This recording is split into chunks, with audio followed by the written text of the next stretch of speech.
Okay, it looks like we are started. It is recording. So this is our semi-monthly sort of Wi-Fi 101 webinar. So thanks for joining us, guys. Those of you that haven't seen this before, this is sort of an introduction to Wi-Fi. We're going to cover on a lot of different things that go into making Wi-Fi work, but we're not going to go too in depth into any one of them. It's sort of a high-level overview, so you've got a better idea of how Wi-Fi is working, so you can help better deploy Wi-Fi out for your customer sites, um, as well as just help you with troubleshooting so you understand sort of what's going on. Because one of the challenges we have with Wi-Fi, right, is it's invisible. Um, so you can't really see it. There's tools out there that help you try to visualize, but even then there's a lot of stuff going on. It's really hard to visually represent. So we'll start with just a brief history of Zyxel here. It's just a single slide. Basically, Zyxel's been making networking equipment since back in 1989. That was our first year of doing this. So we've got over 30 years of experience making networking equipment. We've got over 100 million devices deployed out in the field. Our US headquarters is based in Anaheim, California. So that is sales, that is marketing, that is the warehouse, and that is our tech support. So when you call in, you are calling in and talking to somebody based out of our Anaheim office. Most of us these days are working remotely. So just a heads up, if you've tried to reach your salesperson today and haven't been able to get through, we've been having a problem with our phone provider. So it's making it so we can't reach, outside callers cannot reach salespeople. However, you can still reach tech support. And if you've got something really desperate, you can always call into tech support and have them bridge you internally via chat or something like that with your sales guy. But hopefully that'll be back online here soon. Our headquarters, we are based out of Taiwan, Hsinchu, Taiwan. And we've been in Hsinchu since the very beginning back in 1989. So now on to Wireless 101, what you guys came here for. So we'll start off by talking a little bit about some of the different names you'll see thrown around when it comes to Wi-Fi rules. So you'll see the IEEE, that's where we get 802.11 AB, AX, AC, etc. So they're the guys who create the standard. It's an international group of engineers. They get together and they create standards for just about everything networking related. Ethernet standards, carrying a bunch of backup tapes in a station wagon. That's part of an IEEE standard. So they're the ones that create the main standard, and it's a very long, slow process. The Wi-Fi Alliance is sort of a group primarily of manufacturers that have gotten together, and their main job is certifying product compatibility, or at least that's how they started. So we have the IEEE creates the 802.11 standard. People follow that standard, but there was no body to enforce that standard. And also, even with the standard, even though it's taken years and years and years of debate to craft, there's always, room for interpretation of some parts of the standard, where you find when it actually comes to the real world, there's some parts of it that actually weren't properly defined. So that's how the Wi-Fi Alliance started. They basically started by testing and certifying compatibility. So that's what that Wi-Fi certified logo you would see on consumer equipment means, is that it's gone through the Wi-Fi Alliance. They have put it through their compatibility testing. And they have certified it. Most business products don't bother going through Wi-Fi certified these days. It's primarily consumer oriented. But Wi-Fi Alliance now is taking a bigger step or role as being part of a marketing company. So they are the ones were behind rebranding 802.11ax as Wi-Fi 6 and retroactively rebranding all the previous Wi-Fi technologies as Wi-Fi 5, Wi-Fi 4, etc. Next up here in the United States is the FCC. And if you're operating in some other countries, there's generally going to be an equivalent of the FCC in each country. And they're the ones who regulate the use of radio waves. So the FCC determines things like which frequencies you can use, how much power you can transmit, whether you need a license or not to operate in that spectrum, etc. So the combination of those three things you will see applies to just about everything, right? Everything has got to be FCC certified to be imported into the United States. And then everything is going to be based off the IEEE standards. And then the Wi-Fi Alliance handles marketing and doing product compatibility testing. Although again, like I said, it's primarily focused on the consumer side of things. So as probably you got the idea there from me mentioning the FCC talking about frequencies, is Wi-Fi uses radio waves. So we'll talk a little bit here about just some basics of how radio waves in general work. And this applies to basically anything using radio waves, not just Wi-Fi. So basically, as frequency goes up, you can cram more data into the same amount of space. So you will see that, historically, right, we've gone from slower speeds on 2.4 up to faster speeds on 5 gigahertz. There is some, technology changes that have happened, but that was one of the main differences between 802.11a and 802.11b. A was on 5 gigahertz, B was on 2.4, therefore A was faster. But as frequency goes up, the range reduces. So for those of you that are old like myself, you've probably gone through quite a number of generations of technology on cordless phones. It's very similar to what we see in Wi-Fi. In the old days, cordless phones were operating at 700 or 900 megahertz. Sound quality was, passable, but you had just fantastic range. I remember as a kid being able to take that phone while on a call and walk over to my friend's house and still maintain that call. In the early 90s, we saw a move to 2.4 gigahertz phones. So part of the problems we had with those early 900 megahertz phones is the 900 megahertz space is very small and restricted. So when you live someplace where you've got a lot of neighbors, like near an apartment building or in an apartment building or condos, there just wasn't enough radio frequency there, and it caused interference. So that necessitated a move to 2.4, which at that time was viewed as a huge amount of spectrum available. It was 2.4 gigahertz, so it had better sound quality than the old 900 megahertz phones. But now you could no longer walk over to your friend's house and maintain a call. Maybe you could get out to the edge of your yard or something like that and still be able to have a call. And then in the early to mid 90s, they rolled out 5 gigahertz phones. Same thing, sound quality went up. And if you looked at the marketing materials for those 5 gigahertz phones, it was all focused on the sound quality. But again, the range got less. So now you couldn't be out yard. You had to stay in your home. And maybe if you have a larger McMansion, some parts of your home, the sound quality wasn't good enough to actually make a call. So it's the same thing with Wi-Fi. As the frequency goes up, cram more data on there, but the range gets lessened. So radio frequencies are regulated by the FCC. So hold on, give me just a second here, guys. I'm going to jump over to something here. We have one of the sales guys reaching out to me. Let me interrupt this real quick.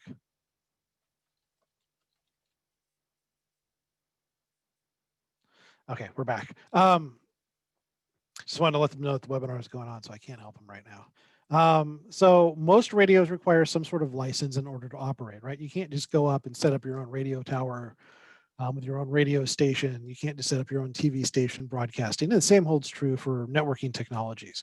Most frequencies require a license in order for you to operate on them and have various requirements and certifications and hurdles you have to get through. But the FCC has opened up certain sections of spectrum that can be used without a license. Now, the main three that we're going to talk about here, which affect Wi-Fi today, are these three here. So 900 megahertz is this little section here. You can see here it's about 26 megahertz of space. So that was your original early days of wireless communications. At some point here, they opened up the 2.4 gigahertz spectrum, which gets you somewhere in the neighborhood of around 60 megahertz of usable space that you can use. And then the 5 gigahertz space. So we'll break down and talk a little bit more about this in future slides. So when we're dealing with radio waves, the primary way of dealing with power measurement is through dBm. Decibel milliwatts. So that's what you will generally see on business-oriented products. If you look at the data sheet, you will see power expressed as 26 dBm, 30 dBm, something like that. On consumer equipment, it tends to be converted into milliwatts because the numbers are bigger. And that's the primary reason behind using milliwatts instead of dBm, is that milliwatts looks a lot more impressive, the differences here. So you can see here, going from 20 dBm to 23 dBm doubles the milliwatt output rating that you see there. But because of the way wireless signal degrades, you're not doubling your range or your reach when you double your milliwatt output power. It's significantly smaller difference to that here. So anyways, any 3 dBm increase is doubling the milliwatt rated output power. And one thing you'll notice here on antennas is antennas are measured in dBi. So you can take the dBm being output by the chip in your access point, add the dBi from your antenna, and it'll give you a rough idea of total output power radiating out from that antenna. And if you really want to get into it, most cables, most connectors all have a dBi rating for loss. So you can take your output power, add your antenna gain, subtract the losses being generated by the cables, and you'll end up with a dBm figure, which will show you the total output power radiating out from that antenna. So one of the things here that tends to get overlooked when talking about signal quality and signal strength and range and things like that is the signal to noise ratio. This is probably the most important thing, which deals with the quality of your wireless signal. So this is a measurement of the signal that you want to hear versus other RF noise or other signals that you don't want to hear. So an example of signal to noise ratio, or an example of a good signal to noise ratio as an analogy here would be, you sitting down in an empty meeting room with somebody else and having a conversation with them. You can talk to each other. There's no other sounds that are interfering with your communication.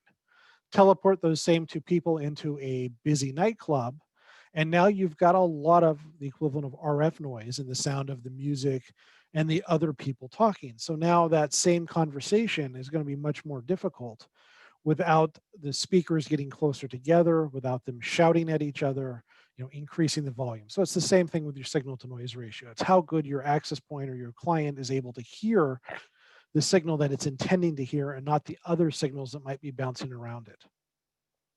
Another term to take into account here is attenuation. So attenuation is basically how the signal is degrading. So your Wi-Fi signal degrades as it passes through different mediums. So it degrades slowly through empty, dry air. It degrades a little bit faster through moist, wet air. So this is something that we run into sometimes with outdoor links. The outdoor link works fine on the beautiful, August summer day when it was installed. But come January, when there's snow or rain or sleet, that water in the air is degrading that signal and absorbing it. So now that point-to-point outdoor link isn't working as well or at all. So that's something to take into account. Walls absorb signal, et cetera. So for instance, microwaves work using 2.4 gigahertz radio waves to heat food because 2.4 is the ideal frequency to be used to be absorbed by water. So water in particular is really nasty when it comes especially to your 2.4 Wi-Fi signals. So that could be trees outside if you're trying to shoot a signal between buildings, for instance.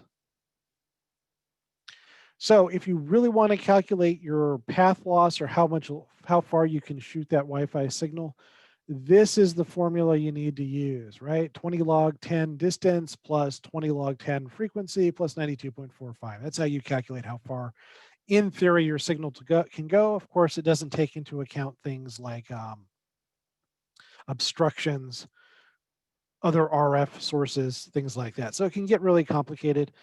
There are plenty of free tools on the internet you can use to try to calculate distance to see how far you can go. But I mean, theoretically, using some of these calculators, old 802.11b access point with 20 dB power can shoot over a mile, and we all know no one's getting a mile range. So here's some examples of some things here that will degrade your signal. A regular window can give you up to 3 dB of loss. A tinted window, especially if it's got one of those metallic tints on it that's designed to keep out infrared, can give you up to an 8 dB loss of signal.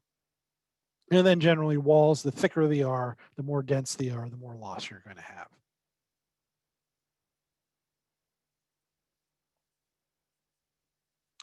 So when we're talking about Wi-Fi range, you can try to use those formulas, but it's hard to encapsulate all the things that are going to affect your Wi-Fi range.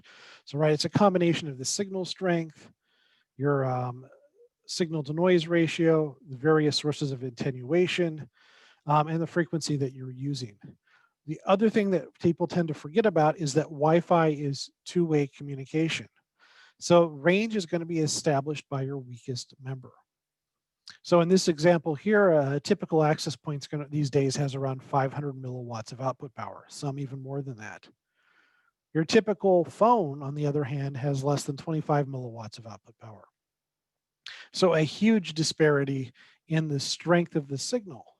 So this often people complain about this is they'll look at their phone and their phone's got 2 or 3 bars of Wi-Fi strength, yet their Wi-Fi connection isn't working, and they get upset about that. I've got a signal, it shows I've got a good signal, why is it not working? And the answer to that is because your phone is showing you how strong the signal is coming from the access point or the router. It doesn't know whether the access point or router can hear it. And that's the important thing in that situation. So what happens is the phone's got a nice strong signal to the access point, but the phone itself doesn't have a strong enough signal to get it back to the access point. So an analogy to this would be two people, again, having a conversation quite a distance away. One of the people is shouting at the top of his lungs. The other person is unable to shout. Maybe they've got laryngitis, they've got a cold, they cannot shout back. So they can hear the shouter easily, but the shouter cannot hear them because they cannot shout back at an equal strength. So another thing to look at here is RF behavior. So we call, radio waves waves, and they do behave very similar to waves in water. So a good analogy here is, a calm pond or a large bathtub, swimming pool, something like that. If you throw a rock into it, it generates waves and those waves radiate out. RF is the same sort of thing. The radio waves radiate out from the transmitter, whether it's your access point or your client device, and generally in a circular pattern. There are directional antennas which help focus the waves in just a certain direction, but generally most antennas are omnidirectional. So it creates a ripple just like a rock thrown in a pond does. And just like a ripple in a pond, when it hits obstructions, it can behave different ways. An obstruction can block it. It can wrap around obstructions. It can reflect off of things. And the wave, depending on the shape of what it hits, can scatter and diffuse itself into multiple smaller waves. So all of those things that you might see in a pond are the same things you will see in RF if you could actually visually see those waves that are coming out. Another big problem we have when it comes to Wi-Fi, and we'll hit this a little bit more in future slides, but Wi-Fi was designed all the way back originally in 1999. And until 802.11ax or Wi-Fi 6 came out, there had been very little changes into how Wi-Fi operates. So back in 1999, right, we weren't streaming video, we weren't doing voice calls over Wi-Fi. So Wi-Fi was just assumed it would be small bursty traffic. It wasn't designed to be a constant dedicated stream.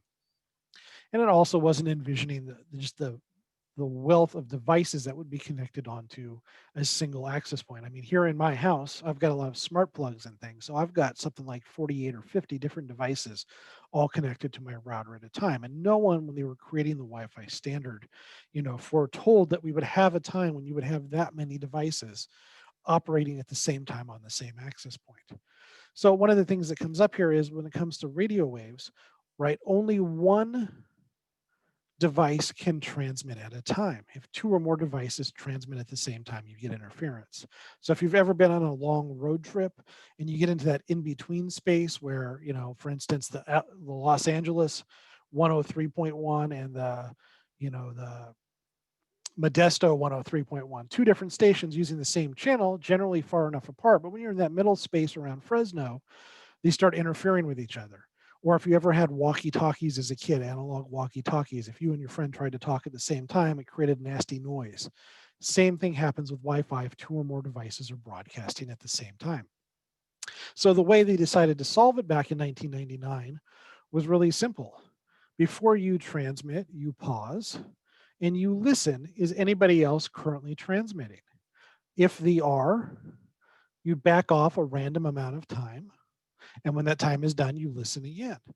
And when you listen and no one else is transmitting, you say, yes, okay, great. It's my turn. I will transmit. That sounds like it works great. And it does when you've got, low volume as far as the data traffic goes, or where you've got a low number of client devices. But what happens is we, in today's modern Wi-Fi networks, as we add more and more devices on there, you increase the risk that two or more devices will listen, see that no one's transmitting, and decide to transmit at the same time, therefore causing a collision, causing those packets to be dropped and needing to be sent again. So this is one of the big challenges with doing voice over Wi-Fi. um, is that voice doesn't use a lot of bandwidth, but it doesn't tolerate losses, right? It's important those packets come in the order they are transmitted. Otherwise, things get garbled and you can't understand what's being said. Another similar related problem to this is what's called the hidden node problem. So in this scenario here, this big blue circle, this is what the access point can hear and can transmit to. But we've got these two client devices, these little laptops, they have much smaller range. So when this laptop listens to see if it's clear to transmit, it can hear the access point and see the access point isn't transmitting, but it doesn't know if this other client over here is transmitting or not because they're not within range of each other, but they are both within range of that same access point.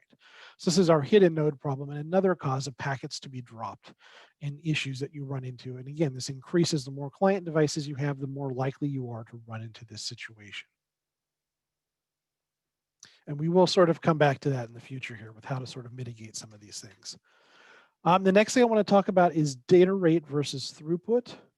And the way I'm using these terms these terms can be used differently. So the way I'm using them is data rate is the data that's being transmitted between two wireless transmitters. Throughput is what people see when they run something like speedtest.net over their Wi-Fi connection to measure the speed. These two things are going to be very different from each other. So the way Wi-Fi devices are usually advertised is based on the data rate. So 2x211N product on the consumer side will be advertised as N300, a maximum 300 megabit data rate, right? A new AX router may be advertised as AX6000. So a data rate of 6,000 megabits per second when you add both radios together. So this data rate can also be called the physical rate or the link rate.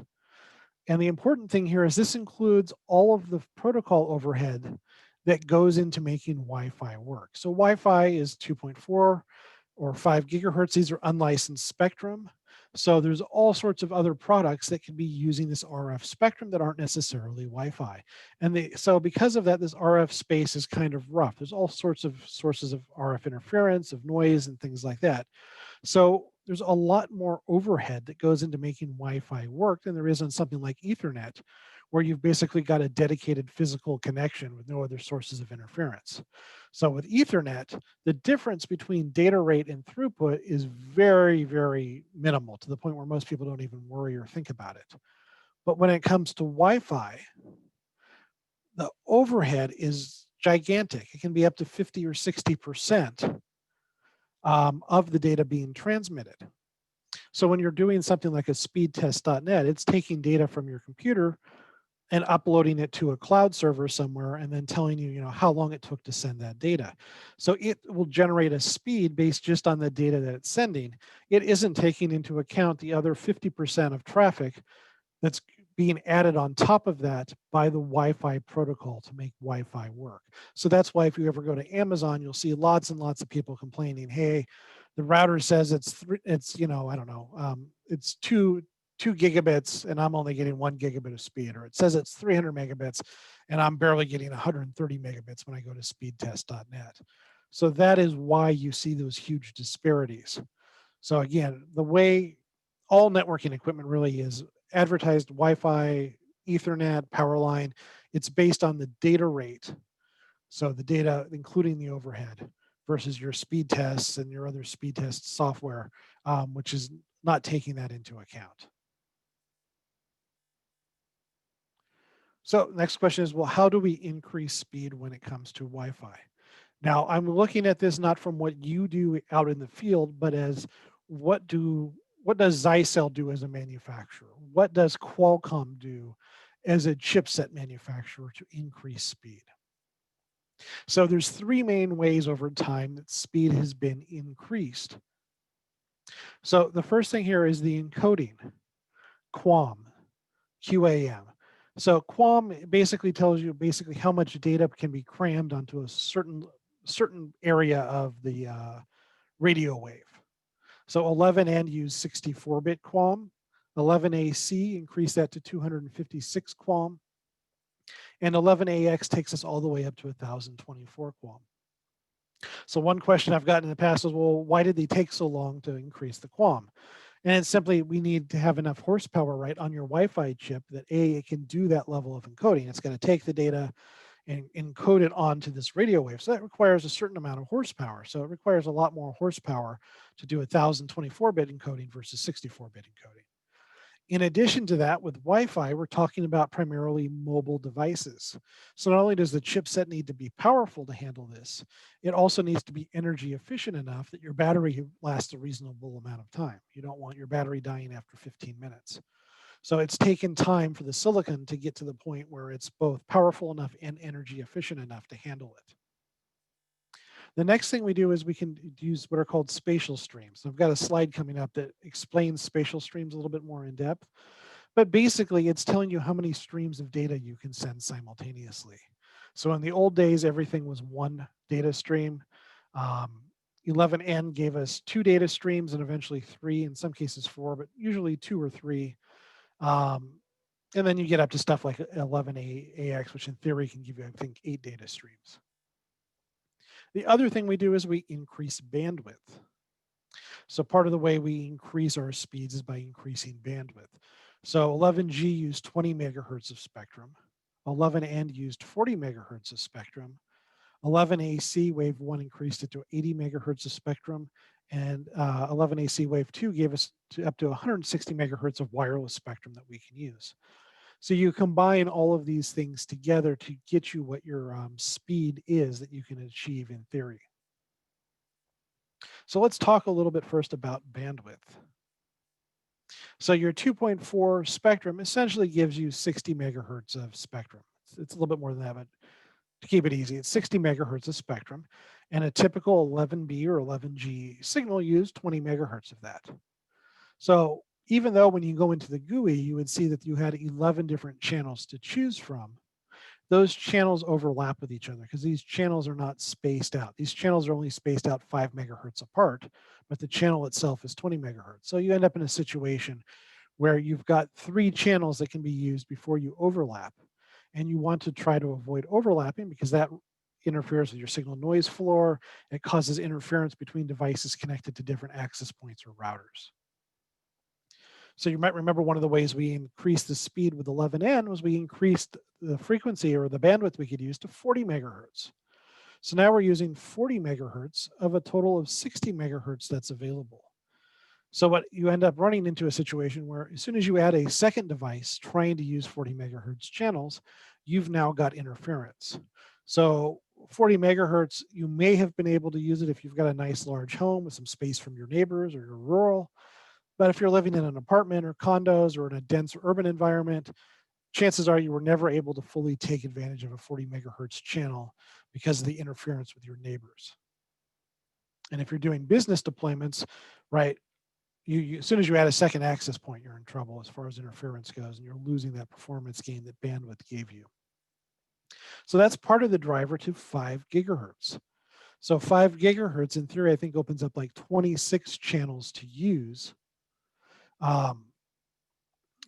that you can use. So that was why there was this big push to get to 5 gigahertz. 5 gigahertz is the future because, look, you can have all of these different access points operating at the same time with no interference between them. It's fantastic, right? For business deployments, especially where you may have dozens of access points. Well, you've got dozens of channels to choose from. But you'll notice we've highlighted these channels in the middle here with orange and yellow. So why did we do that? This middle section in the USA is called DFS channels.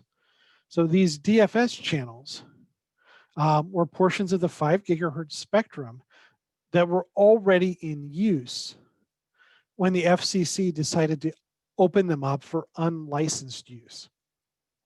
So their way of getting around this was to create some extra rules. So if you want to use these DFS channels, your hardware has to go through additional testing and certification to use them. And it requires that basically an access point before it starts transmitting verify that there are no legacy systems using those 5 gigahertz spectrum. So legacy systems most commonly are forms of radar, whether we're talking weather radar or airport radar or military radar. That's primarily who uses this chunk of spectrum. And what happens is if you broadcast, you're using it, and then you find out that, oh, there's a legacy user comes on, you have to turn off that radio and switch to a different channel. So because of that, this DFS channels, you run into a situation where the user experience is poor, right? Because at any point with no notice, you might get kicked off because of a legacy user, because the AP thinks there's a legacy user. And then they can switch to a new channel. But again, if that channel is a DFS channel, they have to listen for a certain period of time before they can start transmitting. So not only do you have to switch channels, but there's a delay in switching channels while the AP makes sure that that channel isn't being used by a legacy user. And because of the extra time it takes to get this DFS certification, a lot of consumer equipment doesn't support DFS channels. So we run into this a lot on our tech support. Hey, I've deployed your guys' access points. Everything's working good except for Bob in accounting is whatever cannot get onto the network. Or we've got 3 users who can't get onto the network. Why is your equipment not compatible with their whatever it is, their Lenovo or their their 10-year-old iPad? And the answer generally comes out to be because you're using DFS channels and that particular device doesn't support them. So because of these 2 reasons, a lot of people choose not to use these DFS channels. So now it dramatically reduces, right, the number of channels you've got. Well, it's still better than 2.4. You've now got 8 or 9 channels that don't overlap, assuming you're sticking with 20 megahertz. But people always want speed, right? We want faster. We want that advertised speed that you're seeing on the new equipment. So how do we get that? Well, one of the ways, again, was increase our bandwidth. So if we jump up to using 40 megahertz channels, you go from 9 available non-overlapping channels down to just 4 non-overlapping non-DFS channels. Now, as we talked about, 11AC gave us 80 megahertz channels. So now to use these 80 megahertz channels, you're down to just 2 that you can use before you start having interference if you're avoiding those DFS channels. And then 11AC Wave 2 gave us 160 megahertz channels. So to use 160 megahertz channels, you have to use these DFS channels. So there's no way around that. So it's something to take in mind when you're dealing with 5 gigahertz is, do I want to deal with DFS channels? And just know that if you are using DFS channels, there is a chance that some of the equipment that your customer may be using may not be compatible with those DFS channels. So they'll have to only connect to the 2.4 gigahertz radio. They won't be able to use 5 gigahertz. And there's always a chance of just sort of random disconnections and downtime. In most places, it's not a big deal, but we have had customers that, just throw up their hands because it happens frequently enough based on their proximity to somebody using legacy equipment. So if you're nearby a radar installation or an airport, you may not be able to use DFS. So that's something to be able to set expectations with your users. Hey, you may get disconnected for a little bit every now and then. So now let's talk about spatial streams, another way of increasing traffic or increasing overall throughput. So this is what we have here.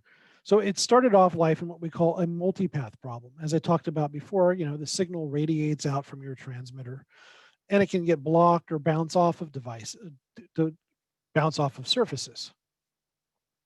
So what happens is when you start bouncing off of different surfaces, you get an echo effect, right? That's what an echo is, right? When you stand outside in a canyon someplace and you shout really loud and you hear your voice come back multiple times, that's the sound waves, very similar to radio waves, right? Reaching out, hitting different surfaces and then reflecting back to you, creating an echo effect. Well, that same thing happens in Wi-Fi. And it used to be something we called multipath, and it was the bane of the engineer's existence. Because what happens is you send out your signal, everything's traveling essentially at the speed of light. So the shortest signal gets there first, going a direct route, but the signal is also radiating out from the access point. It's hitting surfaces and then being reflected towards whoever's listening here on your receiving side of things. So you end up getting this echo of the same data coming in, and it caused problems.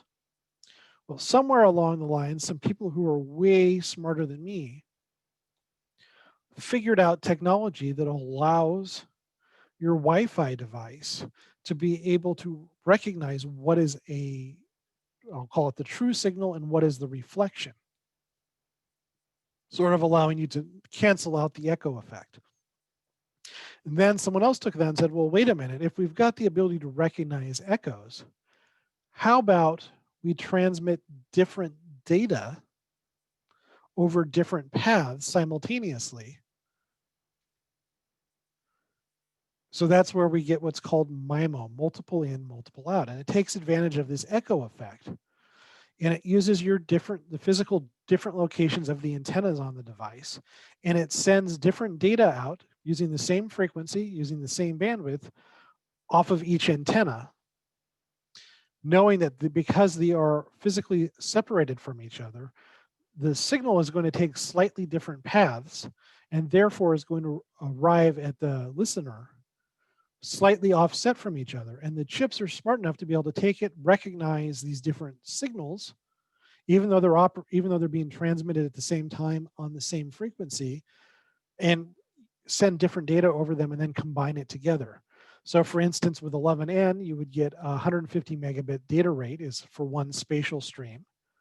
So if you had a product that was advertising itself as N300, it was telling you it was using two different 150 megabit spatial streams, combining them together to get you 300 megabits of total bandwidth.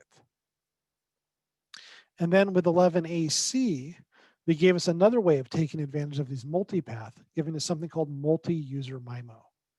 So now instead of taking these two different streams and combining them together into one faster stream, your access point was able to send data to two different clients. So instead of one client getting 300 megabits, you've now got two clients, each getting different 150 megabit data streams at the same time. So when you're looking at business class access points, you will usually see speed, not as a N300 number or AX6000 number. You will usually see it designated using these 2x2 or 3x3 or 4x4 nomenclature. So you'll just say, hey, this is an 11N access point. We support 3x3, which is telling you it supports 3 transmit data streams and 3 receive data streams or spatial streams, excuse me. And they'll just assume that you know based on the spec that a single 11N spatial stream is 150 megabits. That way you know if you've got a 2x2, it's a 300 megabit product, or if it's 3x3, right, it's 450 megabit product. As far as what the max speed is. So you will often see situations where these numbers don't match, particularly on client devices. So it's really common on phones and tablets and things like that to see something like 1x2 or 1x3, basically telling you the device is able to listen to multiple streams, 2 streams or 3 streams, but it's only capable of sending one data stream back, right? So the first number is transmit, the second number is receive. So it's very common on mobile devices that they can receive multiple streams, but can only transmit back a smaller number. So you'll see 2x3, 1x3, 1x2, like that. Whereas on access points, it's almost always transmit and receive will be the same. It's very rare to see an access point or router where that's not the case. Now, if you look at some other vendors, particularly Cisco, you will see instead of using a 3x3 or 4x4, they'll use 4x4 with a colon followed by a smaller number. So what does that mean? It's primarily a marketing gimmick. And what it's telling you is it's making you think there's 4 spatial streams that can be supported, but really the colon, the number after the colon is the total number you can use. So basically, if you see something like that, 4x4 colon 3 or 3x3 colon 2, it's telling you you've got 4 antennas that can be used for transmitting or receiving, but you can only actually use 3 of them at any one time. So in theory, the idea is that the access point or router can switch which 3 it's using. So you've got 4, but you can only use 3. So it can switch which 3 based on which gives them the best signal quality for that particular device. I don't think in the real world it makes that much difference these days. It's more of a marketing thing to make you think you're getting a much faster device than you are. So putting it all together, we've got this nice confusing chart for you. So this column here is your spatial streams.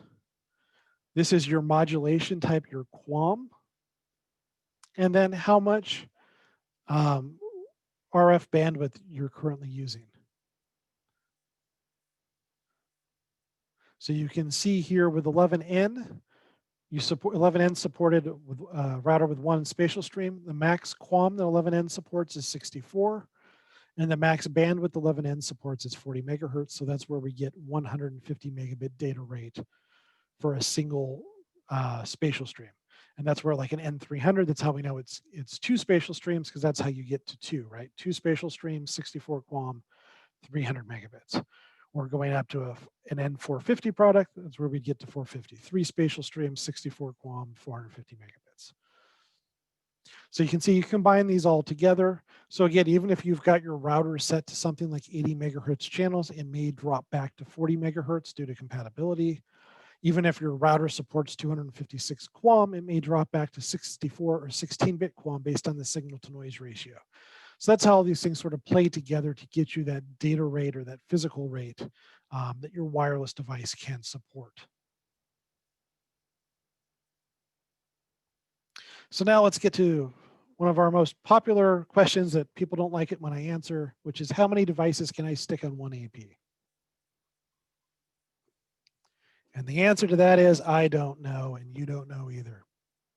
So one of the common problems we run into is people will look at a data sheet, and the data sheet will say, hey, it can support 256 clients or it can support 512 clients. But gosh darn it, I've only got 30 people on there and it's not working. You lied to me. So the data sheet is telling you basically the maximum number of devices that in theory could connect to that AP. So it's primarily a function of the memory allocation table of the device. How many entries does it have in the allocation table that you can fill? And that's what those data sheets are showing you. The real world thing is going to be limited not by the hardware really, but by the Wi-Fi spectra or spec itself. So as we talked about before, we've got this issue with hidden nodes and just in general with interference as we increase more and more devices onto that access point. So the more devices you put on there, the more active those devices they are, the more likely they're going to cause interference with each other. So there's a huge number of factors that go into how many users you can get on that access point, and almost none of it has anything to do with the hardware. It doesn't matter if you're looking at our cheap $89 access point, if you're looking at our $650 Wi-Fi 6 access point, if you're looking at a $1,200 Ruckus access point, if you're looking at a cheap little Ubiquity access point. In general, with today's modern devices, the issue is not going to be the hardware itself, it's going to be the Wi-Fi protocol combined with some aspects of the access point, such as the spatial streams being used. So basically, to determine how many devices you can get on there, you got to figure out, well, how active are these client devices? Like in my home, I have got a lot of stuff on my Wi-Fi network, all these smart plugs and things like that, but they aren't actually transmitting anything. So they're not eating up a lot of the available bandwidth. So they don't really hinder anything.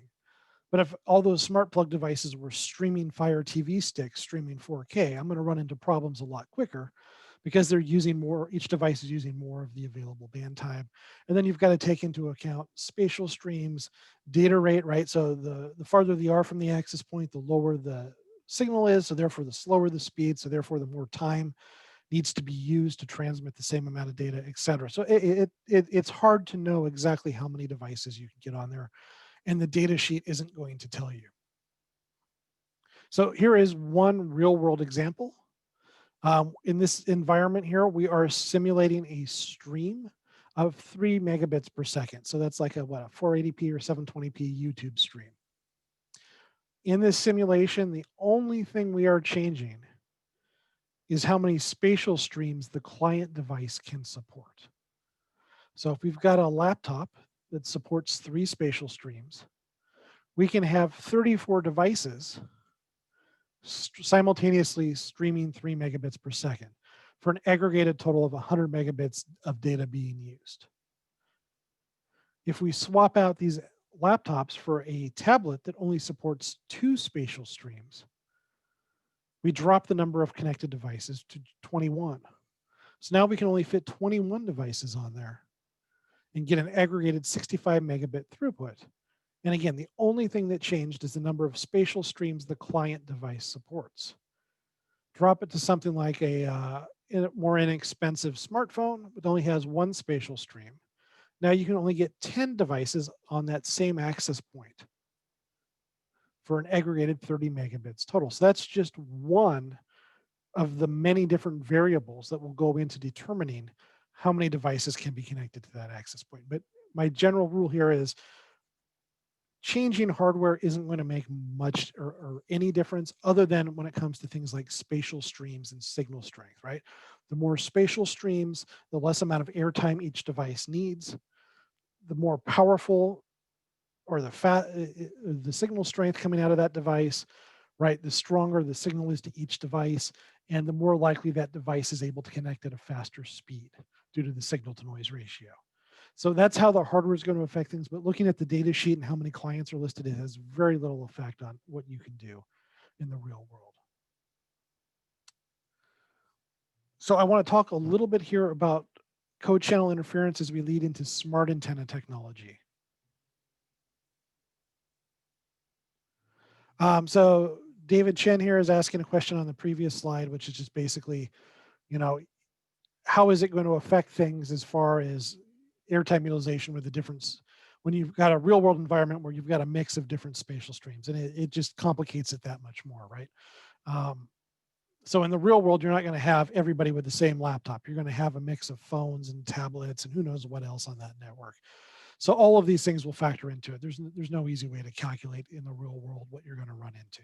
There's just too many factors that go into it. But yes, basically, the more slower devices you have, whether it's slow because of signal strength, whether it's slow because of spatial streams, the more airtime each of those devices will require to transmit the same amount of data, and therefore the less devices you can have being simultaneously active, I guess you would say. So I want to talk about code channel interference real quick. So code channel interference is probably one of the main issues you run into out in the field, especially on business deployments. So code channel interference is basically just your noise, right? It's other sources of RF interference. So the most common cause of RF interference is other access points, right? If we go back to that table before, where we talked about how much spectrum's available, there's not a lot of spectrum out there. And if you're trying to use the faster speeds on your access points, it only takes two or three access points before you start getting interference from the different access points. Interference from an access point, even a low powered one, can affect you a surprising large amount of distance. You may think that the APs in the warehouse on the other side of the parking lot owned by a different company aren't really going to affect you because you can just barely see them on your phone, but they do cause certain levels of interference there. So that's code channel interference, any other source of RF noise on the same channel that you were using. So the traditional way of dealing with code channel interference, and this right here, your access point's right in the middle of this graph. This is the sort of round circular coverage pattern you get from a typical ceiling mount access point. So the typical way you would do this, right, is you would spend a bunch of time doing a site survey, and you would carefully plan out where you put each one of your access points and which channel they're using to try to minimize the amount of interference you're running into. Problems with that is, you can't always do that level of a site survey. The physical environment changes, and that'll change the RF. And just in general, you've got too many access points to try to figure this out. You've got multiple floors, you've got signal going through the floor and ceiling. It's a mess. So most people just end up going with automatic channel selection. But the way you then deal with that is then you just turn down the power. So by turning down the power, the APs no longer overlap with each other. So you've solved the code channel interference. But you've now lowered your signal to noise ratio. So your speed is no longer being degraded due to code channel interference. Your speed is now being degraded because the RF signal from your access point's reduced. It's worsening the signal to noise ratio. And so now your client devices can no longer connect at the same data rate. So it's sort of a win-lose scenario there. So with smart antenna, instead of using a fixed antenna pattern, smart antennas have hundreds of different antenna configurations that they can use. So with our smart antenna, the access point with the smart antenna looks at where the client is in relation to the access point and helps tailor the signal to focus the energy from the RF to where the client device is physically located. And then our algorithm also looks at other sources of RF noise. So in this case, it's a microwave, but it could be other access points. It could be industrial equipment. It could be anything. And it chooses an antenna pattern that basically causes it not to listen in the direction of the RF noise. So it's able to go through in pretty much real time, hundreds of different antenna patterns and choose the right one for the client. So smart antenna doesn't require anything special on the client side of things. It's all handled by your access point, and it works with moving devices. So even as a device moves around, it is able to change the antenna pattern based on where it's currently located. So we've got a real world example here of a test scenario that we've done. So this is a hotel scenario, but this would apply to any other scenario. So one of the trends when it comes to hospitality is putting one lower powered access point per room. We'll talk a little bit more about why that is in the bit here, but that's the current trend in mid-scale and higher hotels. And it will quickly become pretty much the trend in any hotel due to user complaints. So this is the new trend. So what we took here is we took our access point, NWA 1302, which has a smart antenna, and we took the equivalent Ubiquiti access point. So the Ubiquiti, very similar form factor, very similar power output, very similar receive sensitivity. The primary difference between our product and the Ubiquiti product is the smart antenna technology. So basically we turn this on. As you can see, we have no APs directly next to each other using the same channel. So there are walls and physical spacing between them. And we did some tests. So we started with just one of the APs here. And you will see the throughput. And this is, we're using two different 2x2 devices. I think that's right? Yeah. So we're simulating or using 2x2 client devices and checking to see what the sort of maximum speed we can get. So you can see here, we're both basically the same. In fact, Ubiquiti beats us by 406 to 404 megabits per second aggregated throughput. So this is just with one AP turned on using that channel. When we turn on a second AP though, this is where you start to notice the benefits of smart antenna. So you will see here our aggregated throughput goes up to 785 megabits per second. With Ubiquiti, which doesn't have the smart antenna, aggregated throughput's only 555 megabits per second. You'll also notice here, each AP is getting about the same aggregated throughput, whereas on Ubiquiti, one AP is nearly twice as fast as the other AP. And this is because without the smart antenna technology, these APs are fighting with each other for the available airtime. So they're able to get up to 95% of utilization of the available airtime.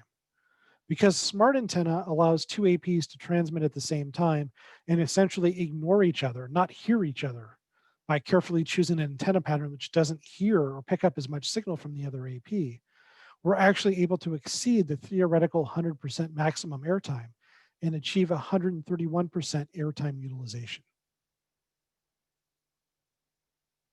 So now we turn on a third AP and it's more of the same, right?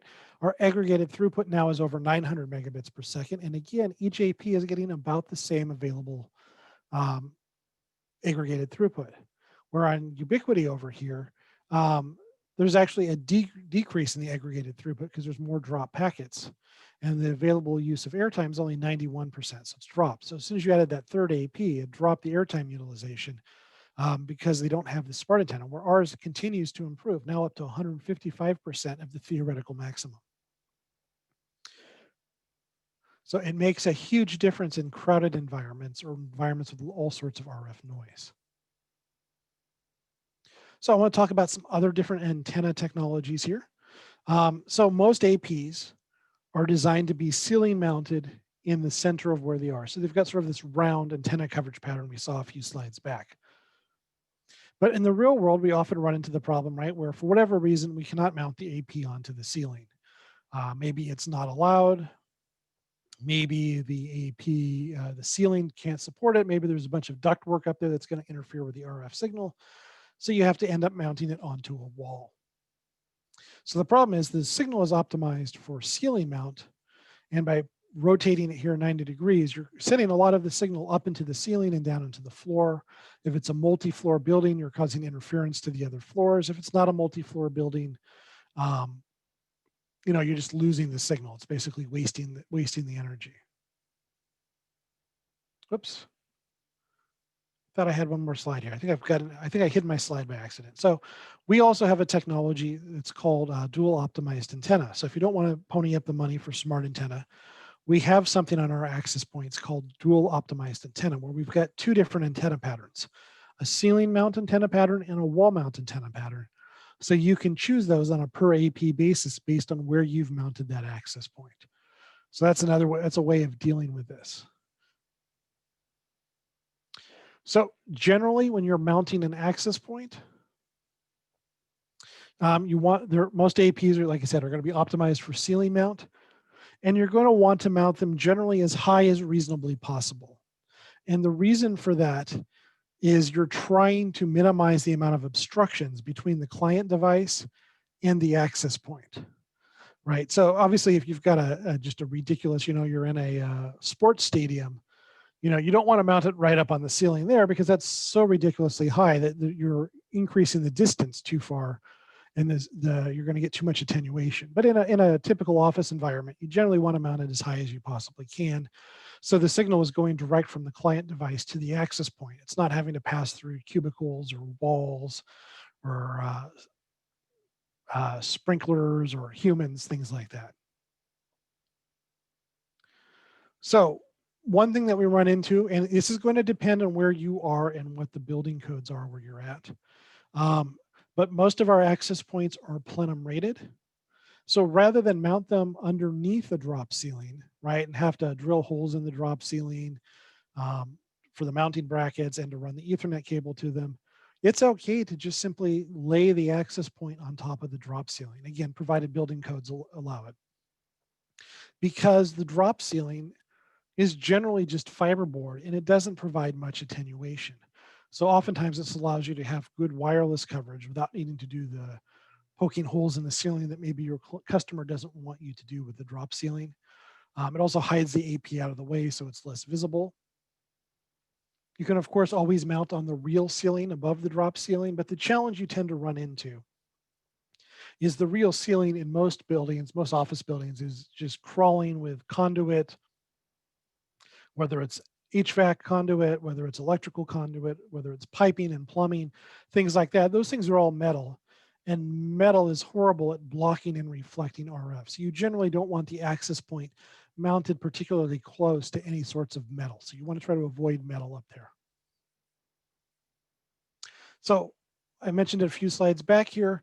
The traditional way of doing hotel Wi-Fi coverage was what we call umbrella coverage. So you would take an access point, you would generally mount it in the hallway between rooms.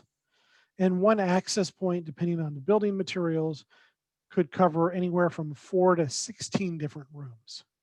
Right? We had customers doing that, 1 AP per 16 rooms. And back in the early 2000s, it may have worked okay because back in the 2000s, very few people had Wi-Fi. And those that did have Wi-Fi devices usually only had one, their work laptop. And they were primarily using it for checking email or downloading PDFs and things like that. So not a lot of traffic. But today, a typical hotel room is going to have multiple devices. Even if you've only got one person in that hotel room, they've probably got their laptop connected to the Wi-Fi for work. They've probably got their cell phone connected to Wi-Fi, so they're not using their data, or just because they believe the Wi-Fi is going to be more reliable than the LTE signal in the hotel room. And you may, if you have anyone else in there, they probably have their own devices. Maybe you've got a Kindle for book reading that wants a Wi-Fi connection.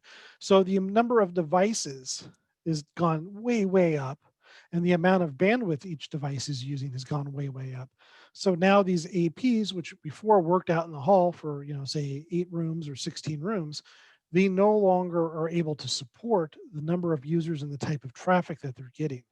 So the move that we're seeing hugely in the hospitality space is getting away from these umbrella type coverage and going to one AP per room or one AP per every other room. So when you're looking at doing that, things to look for is you want to make sure you can turn off the LED lights in the access point because it's going to be in the guest room. And you don't want it flashing and waking people up, keeping them from sleeping. People will complain. I recently stayed in a hotel in San Diego, and there was I think it was an access point on the ceiling. It may have been a smoke detector or carbon monoxide detector or something up there. It had a light, and the previous guest had somehow managed to get a washcloth wrapped around it up on the ceiling.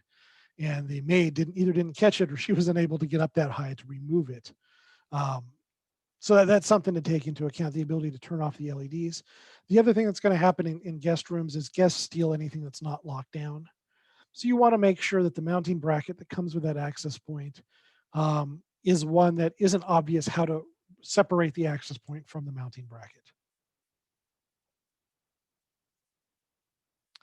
When it comes to the more public spaces, just some general strategies here are you want to cover each area independently. So you want to separate out the pool from the lobby, from the bar, from the restaurant. Treat each of those as separate areas and build based on covering those areas independently. And you want to look at what sort of traffic they're going to get, how many users they're going to get, et cetera. Chances are the restaurant doesn't need very many access points because very few people are going to be streaming video while sitting at the table. But the lobby may need more dense coverage because you may have a lot of people sitting out there checking their email, waiting for their rides, waiting for their meeting later in the day. Maybe they had to check out at 11 and they've got their flight is until 5, that type of thing. So you want to look at the type of users that are going to go there, how many are going to be on the network, and how many are going to be active. So a meeting room is going to need a lot denser coverage than the lobby is, and the lobby is going to need denser coverage than the restaurant is. Anywhere where you've got a large number of users or a large number of access points, it makes sense to spend the money for smart antenna technology. It will save you a huge amount of headaches. So moving on to schools, the question is how many students are going to be in the classroom, and what is the classroom using the Wi-Fi for? There is a wide variety of Wi-Fi usage in a classroom, right? So one classroom, the Wi-Fi may just be there for internet.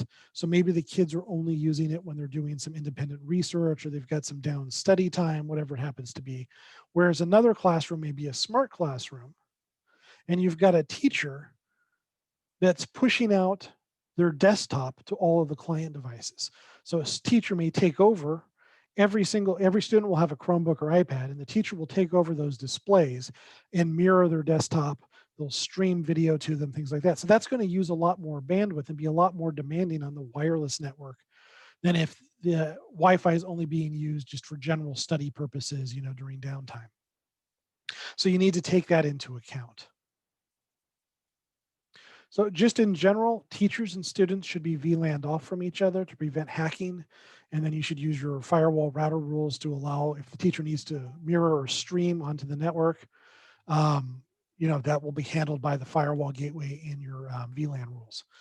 But just in general, we tend to recommend that for classroom sizes of 20 students or higher, you do 2 access points per room. And if you got 30 or more students in there, or you're doing a smart room where the teacher is streaming video to every single student, you're going to want to use smart antenna for that. I do also want to point out here that both our wireless LAN controller software and our Nebula management platform both have a special school algorithm for doing load balancing between APs, specifically designed for these scenarios where the bell rings, you've got 30, 35 students disconnect, and 2 minutes later, 30, 35 students immediately reconnect. As the students move between rooms. So that is something we've got a special algorithm for to make that smoother. So now I want to talk a little bit here about Wi-Fi 6, aka 802.11ax, aka high efficiency Wi-Fi. So Wi-Fi 6 is probably the most ambitious Wi-Fi standard to come down in all this time since the original 1999 standard. Lots of things have been changed behind the scenes to solve a lot of those issues we've talked about earlier today. with clients transmitting at the same time, with interference between different access points. Wi-Fi 6 solves a number of those issues, or at least dramatically improves them. So these are technologies here, particularly OFDMA, uplink MIMO, and things like TWT and BSS color coding, which allow for spatial frequency reuse. These are all cool things that are part of Wi-Fi 6, and I talk about it in a little bit more detail in our dedicated Wi-Fi 6 webinar. So, oops, I haven't updated the slide yet, but the official IEEE Wi-Fi 6 standard has still not been fully ratified. So keep that in mind. The Wi-Fi Alliance started doing Wi-Fi 6 certification early last year, I believe it was. So you will see stuff out there. The true IEEE standard is far enough along that we're pretty good to go. But one of the problems we ran into is people jumped the gun calling their product Wi-Fi 6. So what happened is a number of different stuff from the big guys, so from Qualcomm, from Broadcom, launched products that vendors or manufacturers are advertising as Wi-Fi 6 that came out a long time ago and don't actually support a lot of these key features that are what make Wi-Fi 6 Wi-Fi 6. So you run into a situation where products are being marketed as Wi-Fi 6, but they're missing most of those key features that differentiate Wi-Fi 6 from Wi-Fi 5. So this is the Qualcomm comparison. The Broadcom comparison is very similar to this. But this is just showing you here. So Qualcomm came out with a number of different Gen 1 chipsets. Their Gen 2 chipset didn't really start showing up in products until I want to say that the chips were released in early fall 2019. So any product that launched before early fall 2019 is guaranteed to be using a Gen 1 chipset. So you don't get upstream OFDMA, you don't get upstream MIMO, you don't get TWT, you don't get BSS color coding. These are really important technologies for Wi-Fi 6. I mean, really what you're stuck with is Wi-Fi 5 with a little bit of improvement. So again, very similar to Broadcom, same sort of situation. So generally anything that came out before, that launched before, say, August of last year, is just about guaranteed to be Gen 1. And there are still vendors launching product, that are still launching product that are using the old Gen 1 chipsets and calling it Wi-Fi 6. And they're doing that because these older chips are cheaper.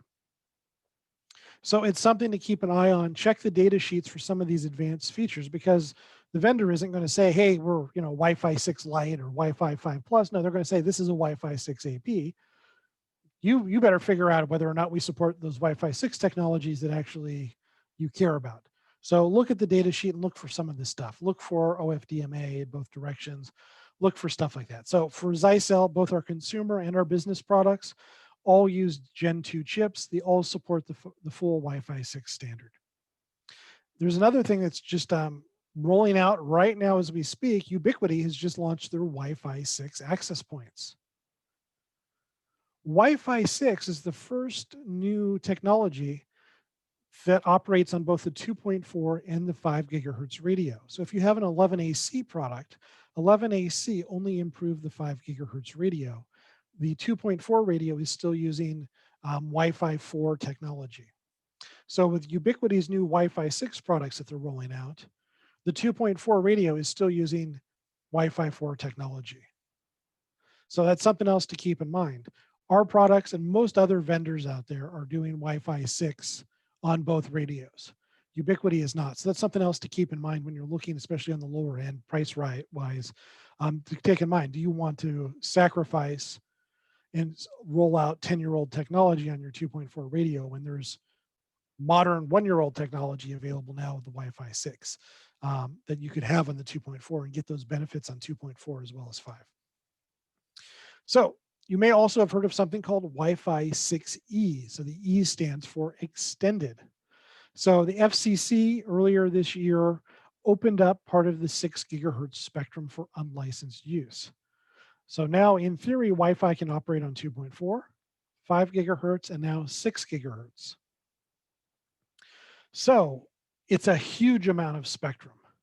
It gets you 7 new non-overlapping 160 megahertz channels versus the 2 that are available in 5 gigahertz radio. So you're going to be able to deploy full speed Wi-Fi across 7 APs with no interference between each other. It's great for business deployments, but there are a couple of things to keep in mind. The first one is, again, as frequency goes up, range goes down.